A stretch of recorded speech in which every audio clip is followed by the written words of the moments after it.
1857चा उठाव होण्यासाठी खूप वेगवेगळी कारणे होते. त्यातील पहिलं कारण लष्करी कारण, राजकीय कारणे, सामाजिक कारण, धार्मिक कारण, आर्थिक कारण. कारण की 1857च्या उठावाला काही लोकांनी एक लष्करी बंड म्हटलं होतं, पण काही लोकांनी स्वातंत्र्य समर म्हटलं होतं. जसं विदा सावरकरांनी स्वातंत्र्य समर म्हटलेलं होतं, त्यानंतर पंडित जवाहरलाल नेहरूंनी सुद्धा त्याला स्वातंत्र्य समर म्हटलेलं होतं. म्हणजे प्रत्यक्षात कृती झाली भारत स्वतंत्र होण्यासाठी आणि भारत एकसंध होण्यासाठी जी कृती झाली, त्याच्यामुळे 1857चा उठावाला अनन्यसाधारण असं महत्त्व देण्यात आलेले आहेत. तर 1857चा उठाव लगेच झालेला नाही आहे की असं म्हणतात की मंगल पांडेंनी गोळी झाडली आणि 1857चा उठाव झाला नाही. कारण की 1857चा उठाव कुठल्याही मोठ्या प्रमाणात होण्यासाठी जवळपास 1,00,000 शिपायांनी केलेले बंड आणि त्यांच्या अनुषंगाने असलेले जे काही लष्करी नेते होते त्यांनी केलेला बंड, याच्यामुळे 1857चा उठाव एक अनन्यसाधारण करतो आणि भारत स्वातंत्र्य समरामध्ये आपल्याला एक माहिती दिसून येते. त्याच्यानंतर 1857च्या उठावाच्या पूर्वीची पार्श्वभूमी म्हणजे 1757चा जो प्लासीची लढाई झाली होती, त्याच्या 100 वर्षानंतर 1757ला झालेली प्लासीची लढाई आणि त्यानंतर 1764ला झालेली बक्सारची लढाई, यानंतर जे इंग्रजी सत्ते पूर्णपणे समर्थपणे म्हणजे ईस्ट इंडिया कंपनीचे साम्राज्य भारतावर आलेलं होतं, ते साम्राज्य आपल्याला इथे दिसून येते. त्याची सगळ्यात वेगवेगळी जवळपास 100 वर्षाच्या कालखंडामध्ये जी कारणे होते त्याची आपण काही थोडक्यात आढावा घेऊ. लष्करी कारण होते की लष्करी शिपायांवर निर्बंध. भारतीय लष्करी जे शिपाई होते त्यांना निर्बंध मिळायचे, खूप मोठ्या प्रमाणामध्ये निर्बंध असायचे. त्यानंतर शिपायांना मिळणारी अन्यायी वागणूक. लष्करी शिपायांवर निर्बंध म्हणजे काय? पगडी घालणार नाही, हातात कडा घालणार नाही, धार्मिक गोष्टीचं करणार नाही. आणखी जे लष्कर होते, ज्या लष्करांना म्हणजे परदेशात जाण्यासाठी म्हणजे समुद्र पर्यटन करण्याची आवश्यकता सुद्धा म्हणजे जो समाजामध्ये निषेध होता, धर्मामध्ये निषेध होता, ती घटना त्यांना सुद्धा करायला सांगायची. शिपायांना मिळणारी अन्यायी वागणूक. भारतीय शिपाई हा नेहमीच खालच्या दर्जाचा गणला जात होता आणि त्याचकालीन युरोपमधून आलेले, इंग्लंडमधले असलेले किंवा इतर जे अधिकारी असायचे ते त्यांना नेहमी अन्यायी वागणूक मिळायची. समान काम असून सुद्धा युरोपियन लष्करी अधिकाऱ्यांना, युरोपियन सैनिकांना खूप मोठ्या प्रमाणात वेतन मिळायचं, पण तोच काम जर भारतीय सैनिक करत असेल तर त्याला वेतन आणि भत्त्यांमध्ये खूप असमाधानता होती. त्यांच्यावर असलेले विविध कारणांमुळे त्यांनी आपल्या गोष्टी करून घेतल्या. त्यानंतर राजकीय कारणे. तैनाती फौजेचा जनक लॉर्ड वेलेस्ली हा तैनाती फौजेचा जनक म्हणून गणला जातो, पण त्याच माणसाने म्हणजे भारतातील जे संस्थानिक होते त्यांच्यावर खूप मोठ्या प्रमाणात निर्बंध घालून तैनाती फौजेचा सुरुवात केलेली होती. त्यानंतर 1846च्या कालखंडामध्ये आलेला लॉर्ड डलहौसी म्हणजे आपण जे लॉर्ड गव्हर्नर जनरल घेणार आहोत आणि व्हाईसरॉयचा कालखंड घेणार आहोत, त्याच्यामध्ये आपण पाहूच की राज्य खालसा करणारे धोरण कुठल्या कुठल्या राज्यात होते.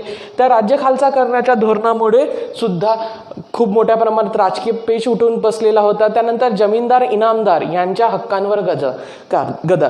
कारण की 1757च्या उठावानंतर 1757मध्ये जो प्लासीची लढाई, बक्सारची लढाई झाल्यानंतर जो जमीन महसूल गोळा करायचा होता, त्या दृष्टिकोनातून आपण त्यांच्या जमीनदार इनामदार यांच्यावर हक्कावर गदा जायची. कारण की जे पूर्वीचे वतने होते ती वतने आता कोणाला मिळायला लागली, जी जास्त बोली लावायचे त्या लोकांना त्या वतनं मिळायची. त्याचाच एक भाग म्हणून काही इंग्रजी अधिकाऱ्यांनी स्वतःच्याच घरच्या शिपायांच्या माध्यमातून किंवा नौकरांच्या माध्यमातून बोली लावून त्यांनी जमिनी महसूल गोळा करून घेतले. त्याच्यामुळे सुद्धा जमीनदारांना जो अधिकार होता, गावामध्ये जो महत्त्व होतं आणि जे शासन करणारे घटक होते त्याच घटकांमध्ये इथे त्यांना मिळालं नाही, त्यांची नोकरी गेली. त्यानंतर वाढती बेकारी सुद्धा एक त्याचं महत्त्वपूर्ण कारण होतं. कारण की निवडक जमिनीवर हाच प्रोडक्ट घेतलं पाहिजे, हे शेती उत्पन्न घेतलं पाहिजे, याची कारणे त्यांनी सांगितले. त्यानंतर सामाजिक सुधारणेच्या दुष्परिणाम. जे राजाराम मोहन राय सारख्या माणसांनी सुरू केलेलं जी लष्करी कारणे होते, म्हणजेच 1829मध्ये सुरू झालेलं सतीपती प्रथा, त्यानंतर बालविवाह रोकथाम करणारे घटक, त्यानंतरच आपली इतर जे काही सामाजिक सुधारणा झाल्या त्या सामाजिक सुधारणांमुळे सुद्धा खूप मोठ्या प्रमाणात सामाजिक कारणे दिसून येतात. त्यानंतर इंग्रजी शिक्षणाचा प्रसार. राजाराम मोहन रायच्या पूर्वी पण प्लासीची लढाई झाल्यानंतर काही इंग्रजी शिक्षणाचा प्रसार करण्यात यावा याचा दृष्टिकोन दिसून आल्यानंतर पाश्चात्य शिक्षण जे भारतीयांना मिळवू लागले होते त्याच्यातून सुद्धा इंग्रजी शिक्षणाचा प्रसार झाला आणि आम्हाला का समान वागणूक मिळत नाही याचा दृष्टिकोन त्यामुळे सामाजिक व्यवस्था निर्माण झाली. आपण यंग बंगाल ग्रुपसुद्धा बघतो की जे रॅडिकल सिस्टीम्सनी आलेले होते, म्हणजेच जे पुरोगामी विचारसरणीला बिलॉंग करणारे होते, त्या तत्कालीन जो भारतीय युवक होता किंवा तत्कालीन बंगाली युवक किंवा मद्रासी युवक जो युवक होता, इंग्रजी शिक्षणामुळे तो पूर्णपणे आपला इंग्रजांसारखा व्यवहार करू लागला. दारू, मटण अशा प्रकारच्या वेगवेगळ्या गोष्टींमुळे त्यांच्यामुळे जी सामाजिक पातळी होती, भारतीय समाज रचनेमध्ये वेद मंत्रांच्या पुरावांहून दिसून येणारी घटक होती, त्याच्या एक सामाजिक आघात बसलेला होता. त्यानंतर भारतीय लोकांना मिळणारा कनिष्ठ दर्जा, भारतीय लोकांना असं शिक्षण दिलं जायचे की ते कारकून पदापर्यंतच आले पाहिजे, म्हणजेच एक लोकल लँग्वेज आणि इंग्रजी लँग्वेजच्या मध्याचा दुवा असणारा घटकच असायला पाहिजेत. त्यांना कुठली मोठी पदं मिळाली नाही, मोठी पदं मिळाली तरी आपल्याला मोठ्या प्रमाणात मोठी पदं पण एक त्यांचा दर्जा कमी करायचा, कारण की दर्जा कमी करायचा म्हणजेच काय, त्या तत्कालीन जे न्यायव्यवस्थेवर काही भारतीय न्यायाधीशांची नेमणूक झाली, पण त्या नेमणूक झाल्यानंतरही त्यांना इंग्रजांविरुद्ध खटला चालवण्याचा अधिकार नव्हता. पाश्चात्य विचारांचा परिणाम, पाश्चात्य विचारांमध्ये म्हणजे जे लोक परदेशी शिक्षणासाठी गेलेले होते, इंग्लंडमध्ये गेलेले होते, त्यामुळे सुद्धा आपल्या विचारांमध्ये दृष्टिकोन आला. पाश्चात्य जर्मनी, अमेरिकेमध्ये झालेले जे स्वातंत्र्य समर होते, त्या स्वातंत्र्य समराच्या सुद्धा आपल्या दृष्टिकोनातून परिणाम झालेला होता. त्यानंतर धार्मिक कारणे, स्थानिक धर्मावर आघात. या इंग्रजी सत्तेने काय केलं की स्थानिक धर्म हा कसा दुय्यम दर्जाचा आहे, म्हणजे हिंदू असो, मुसलमान असो, शीख असो, हा धर्म किती अधोगामी विचारसरणीचा आहे, तो पुरोगामी नाही आहे याचा त्यांनी प्रसार केला. त्याच्यासाठी ख्रिश्चन मिशनरांचा वाढता धर्म प्रसार होता. त्यांनी त्या तत्कालीन खालच्या जमातीतील लोकांना त्यांनी मोठ्या प्रमाणात धर्मांतर करून ख्रिश्चन संस्कृतीमध्ये प्रसारित केलं आणि हिंदू संस्कृतीला बाटवण्याचा मोठ्या प्रमाणात प्रयत्न केला. त्यानंतर धार्मिकच विचारसरणी, गाईच्या व डुकराच्या चरबीपासून काडतुसाचा वापर, हा तत्कालीन कारण. ही व्यवस्थित कारणे असेल, पण 1857चा उठावाच्या वेळेस जे तत्कालीन कारण म्हणून गणलं जातं ते गाईच्या व डुकराच्या चरबीचा काडतुसाचा वापर. कारण की 1857चा उठावापूर्वी हिंदी संस्कृतीमध्ये हिंदी जे सैनिक होते त्यामध्ये कुठल्या लोकांचा समावेश होतो, एक हिंदूंचा होता आणि मुसलमान सैनिकांचा होतो. तर हिंदूंना गाय ही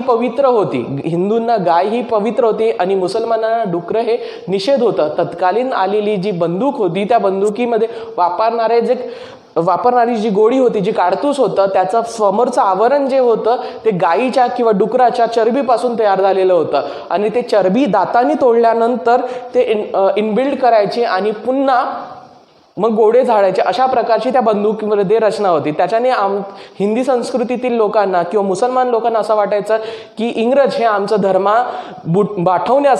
आमचा बाटवण्यासाठी या गोष्टीचा वापर करत आहेत, म्हणून त्यांनी मोठ्या प्रमाणात गोष्टी दिसून आल्या.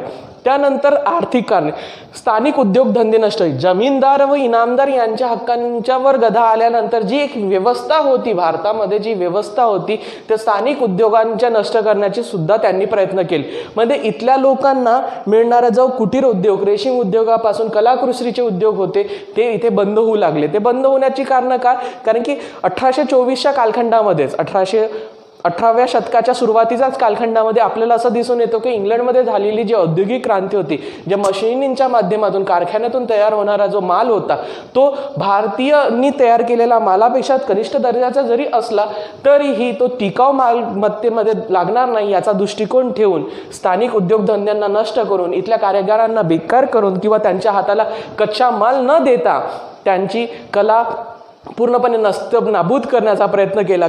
तत्कालीन काही लोकांनी असं म्हणतात की जे कलाकुसरीचे रेशमचे वस्त्र विणणारे, जे काही हातमागावर विणणारे जे कपडे होते त्यांच्या काही लोकांचे तर बोटं छाटून घेण्यात आले, अंगठे छाटून घेण्यात आले, त्यांना कर्जबाजोडी करून घेण्यात आलं, अशा प्रकारच्या मोठ्या प्रमाणात. किंवा त्यांनी तयार केलेला माल हा कमी किमतीत खरेदी घ्यायचा आणि परदेशामध्ये तो मोठ्या किमतीने विकायचा. त्याच्यामुळे जो कच्च्या मालासाठी असलेली जी साधनसामग्री होती ती साधनसामग्रीसुद्धा मिळणे तेवढ्या मिळकतीमध्ये कमी झाली आणि लोक खालच्या तराला राहत गेले. शेतकऱ्यांची आर्थिक पिळवणूक. शेतकऱ्यांची आर्थिक पिळवणूक का, की जमीनदारांकडे असलेली जमीन महसुली गोळा करण्यासाठी बोली लावली जात होती, म्हणजेच ऑक्शन पद्धतीने केलं जात होतं. त्यामुळे शेतकऱ्यांना एक विशिष्ट पिकच घ्यावायला लागत होते. शेतामध्ये राबणारा जो शेतकरी होता त्या विशिष्ट पिकालाच त्यांनी म्हटलं की कॉटनच पिकवायचं, म्हणजे कापसाची शेती करायची, निळाची शेती करायची. अशा प्रकारची जी काही शेतकऱ्यांची आर्थिक पिळवणूक आणि शेतकऱ्यांचा जो माल तयार झालेला आहे त्याला योग्य भाव न देता त्यांची पिळवणूक करून आपली पूर्ण व्यवस्था इथे निर्माण करण्याचा प्रयत्न त्यांनी केला. आणि त्यानंतर जेव्हा स्थानिक उद्योगधंदे नष्ट करण्यासाठी स्थानिकांनी जे आपल्या दृष्टिकोनातून घेतलेली जी गोष्ट होती, म्हणजे भांडवलदारांकडून जे लोक कर्ज घ्यायचे त्यांना मिळणारा परतावा नसल्यामुळे भांडवलदाराकडून होणारी पिळवणूक सुद्धा एक कारण म्हणून गणलं गेलेलं होतं. पण तत्कालीन कारण हे होतं की गायीच्या व डुकराच्या चरबीपासून जे तयार झालेले काडतूस होता तो जो तोंडाने फोडलं जायचं, तो तत्कालीन कारण म्हणून सगळ्यात गोष्टी आहे. ही वेगवेगळी कारणं आहेत. अशा मोठमोठ्या गोष्टींमुळे आपण इथे बघून येतो. लष्करी शिपायांवर निर्बंध का होते, की त्यांना परदेशात जावंच लागत होतं, समुद्र पर्यटन करावं लागत होतं. आणि हिंदी समाजमध्ये असं म्हटलेलं आहे की समुद्राचा बाहेर गेला म्हणजे समुद्राचं पर्यटन केल्यानंतर त्याचा धर्म बुडतो, असा दृष्टिकोन इथे दिसून येतं. शिपायांना मिळणारी अन्याय वागणूक नेहमी त्यांना काळ्या वर्णियांचा समजलं जायचा, त्यांना लाथा भुक्क्यांनी मारण्याचे दृष्टिकोन करायचे. अशा 1857चा उठावाची कारणे होती. 1857चा उठाव कुठून सुरू झाला? 1857चा उठाव 19 मार्च 1857ला जे बराकपूर छावणीतील मंगल पांडे या हिंदी सैनिकाने आपल्या गोड्या अधिकाऱ्यावर म्हणजेच काडतूस, हे जे गायीचे काडतूस आहे हे घेण्यास नकार दिला आणि त्याच आपल्याच सर्व्हिस रिव्हॉल्वरने त्यांनी इंग्रज अधिकाऱ्यावर गोळ्या झाडल्या आणि तिथूनच या 1857चा उठावाची सुरुवात झाली. त्यानंतर हा 1857चा उठाव पूर्ण भारतभर राबवत गेलेला होता. जगदीशपूर, झाशी, कानपूर, दिल्ली, मोठमोठ्या शहरांमध्ये. दक्षिण भारतामध्ये त्याचे प्रमाण फार कमी दिसून येतात, पण उत्तर भारतामध्ये मोठ्या प्रमाणामध्ये एक घटक सुरुवात झालेली होती. त्याचाच आणखी एक राजकीय कारणाम तैनाती फौजेची, राज्य खालसा करण्याची, जमीनदार, इनामदार या सुद्धांमध्ये काही लोकांच्या पेन्शन गेलेले होते. त्या पेन्शन सुद्धा त्यांना किंवा मिळणारी पद्धत नव्हती. त्यामुळे सुद्धा ही 1857चा उठाव सुरू झाला. 1857चा उठाव सुरू झाला मंगल पांडेच्या पासून आणि शेवट झाला शेवटची प्रतिकार करणारी झाशीची राणी मार्च 1858ला. म्हणजेच तात्या टोपे आणि झाशीच्या राणींनी हा प्रयत्न केला. तात्या टोपेने तेव्हाचं ग्वाल्हेर शहर जिंकून गेलं. ग्वाल्हेर जेव्हा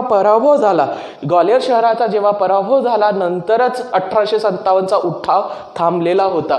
त्यामध्ये सहभागी असलेले बहादूर शाह जफर तत्कालीन मोगल बादशाहला दिल्ली इथे म्हणजेच मंगल पांडेंनी आपल्या बराकपूर छावणीतून, मेरठ येथील असलेल्या बराकपूर छावणीतून जेव्हा ते दिल्लीकडे प्रस्थान केलं आणि मोगल बादशाहला आपला नेता म्हणून घोषित केला आणि मुघल बादशाहचं शासन दिल्लीवर आहे असं दृष्टिकोन ठेवून बहादूर शाह जफर यांना घेण्यात आलं. असं म्हणतात की बहादूर शाह जफर तेव्हा सुद्धा म्हणजे त्याला काहीच माहीत नव्हतं, त्याच्या घरापर्यंत गेले, त्याला आपला नेता म्हणून सुद्धा गणण्यात आलेलं होतं बहादूर शाह जफरला.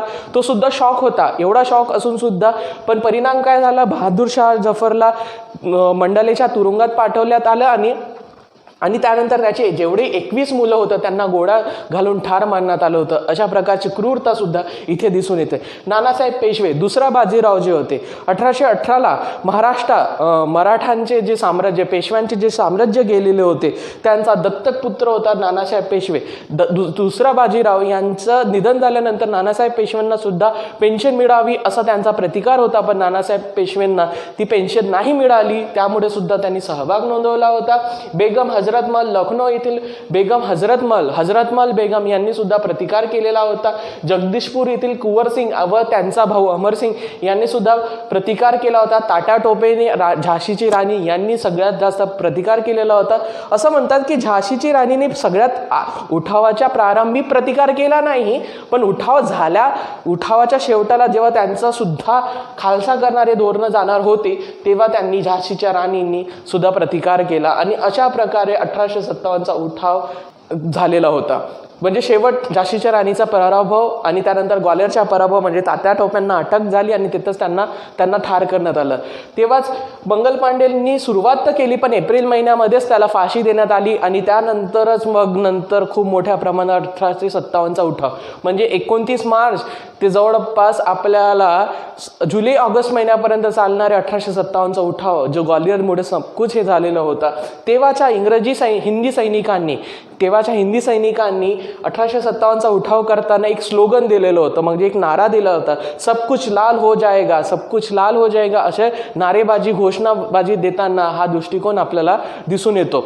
त्यानंतर 1857 होताना खूप मोठ्या प्रमाणामध्ये दृष्टिकोन दिसून येते की 1857चा उठाव एवढा मोठा व्यापक दृष्टिकोनातून झाला तरी तो अयशस्वी का झाला? कारण की प्रत्येक आघाडीवर लढताना भारतीयांकडे असलेली साधन सामग्री ही इंग्रजांपेक्षा कमी होती. का? कारण की 1853च्याच कालखंडामध्ये 1851 आणि 1853च्या कालखंडामध्ये सुरू झालेली रेल्वे, तार यंत्रणा, त्यामुळे इंग्रजांचे ट्रॅव्हलिंग करणं, इंग्रजांची आदानप्रदान, त्यांची यंत्रसामुग्री जाणं खूप मोठ्या प्रमाणामध्ये म्हणजे ट्रॅव्हलिंग चांगल्या रीतीने करू शकले, म्हणजे ते प्रस्थान व्यवस्थितरित्या करू शकले. पण तशा साधनांचा अभाव आपल्या हिंदी सैनिकांकडे किंवा त्यांच्या नेत्यांकडे होतं. सोबतच हिंदी सैनिकांचे जे काही पुढारी म्हणून होते, नानासाहेब पेशवे, बेगम हजरत महल, कुंवर सिंग, अमर सिंग किंवा बहादूर शाह जफ्फर, तात्या टोपे, झाशीची राणी यासारखी जी काही माणसं होती, ही माणसं सुद्धा स्वतःच्या आघाडीवर स्वतःचे राज्य वाचवण्यासाठी लढत गेले. त्यामुळे म्हणजे त्यांनी प्रतिकार केल्यामुळे त्यांच्यामध्ये एक संध असलेली नेतृत्व क्षमता इथे दिसून येत नाही. त्यांनी स्वतःच्या स्वतंत्र आघाडीवरच नेतृत्व करण्याचा प्रयत्न केला. एक जर व्यापक दृष्टिकोनातून नेतृत्व असतं तर कदाचित 1857चा उठाव हा आपल्यासाठी एक स्वातंत्र्य समरच झाला असता आणि आपण त्याच्यामध्ये विजयी झालो असतो, असा दृष्टिकोन 1857चा उठावामध्ये दिसून येतो. 1857च्या उठावाचा परिणाम काय झाला? 1857चा उठावाचा परिणाम हे झाला की 1 नोव्हेंबर 1858ला जो राणीचा जाहीरनामा आला, त्या राणीच्या जाहीरनाम्यामध्ये असं ठरवण्यात आलं की ईस्ट इंडिया कंपनी, 1757 पासून आलेली ईस्ट इंडिया कंपनीचं साम्राज्य इथे आता नष्ट होणार आहे आणि इंग्लंड सरकार ते साम्राज्य ब्रिटिश पार्लमेंटच्या अधिकार क्षेत्रामध्ये घेणार आहे, असा पहिला परिणाम झाला.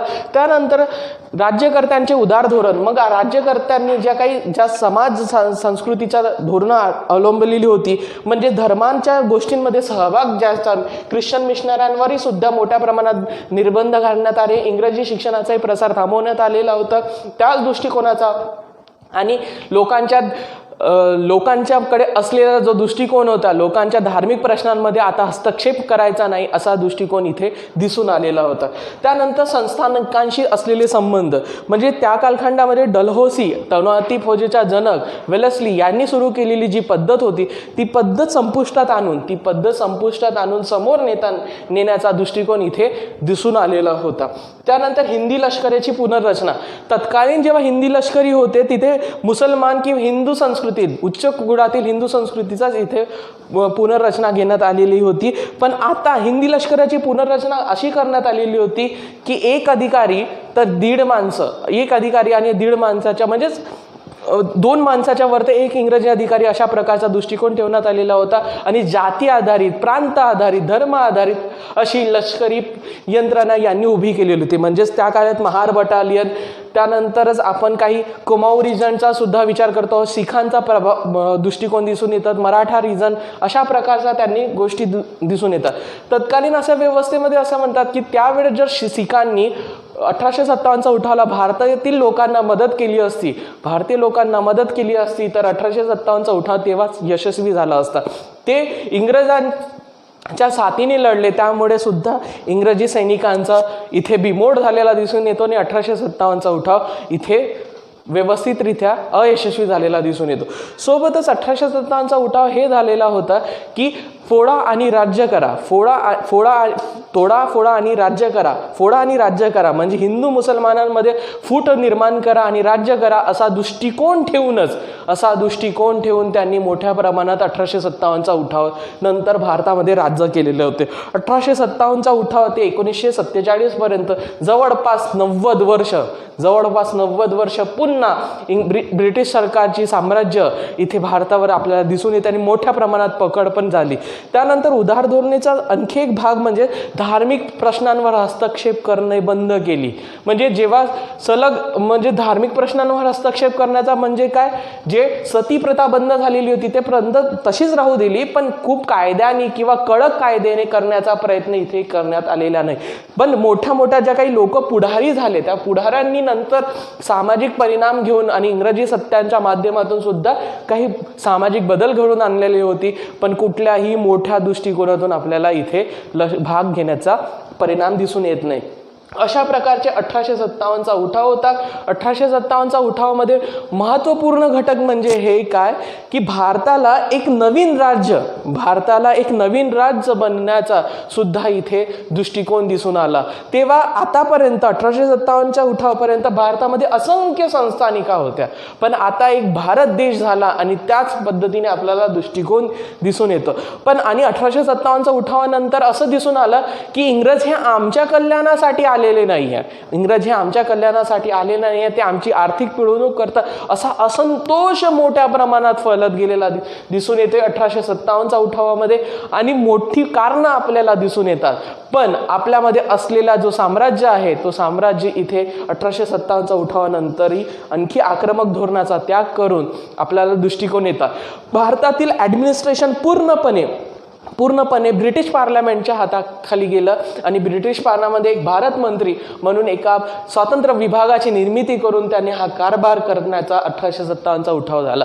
पण 1857मध्ये सुद्धा आताही जशीच 1857च्या पूर्वीची परिस्थिती होती तशीच परिस्थिती ठेवून सुद्धा 1857च्या उठावानंतर त्यांनी फक्त बोलीभाषा म्हटलेली होती की सर्वांना समान वागणूक देऊ, पण तशी समान वागणूक कधीच त्यांनी दिली नाही आणि ते लोक व्यवस्थित आपला कारभार करत गेले.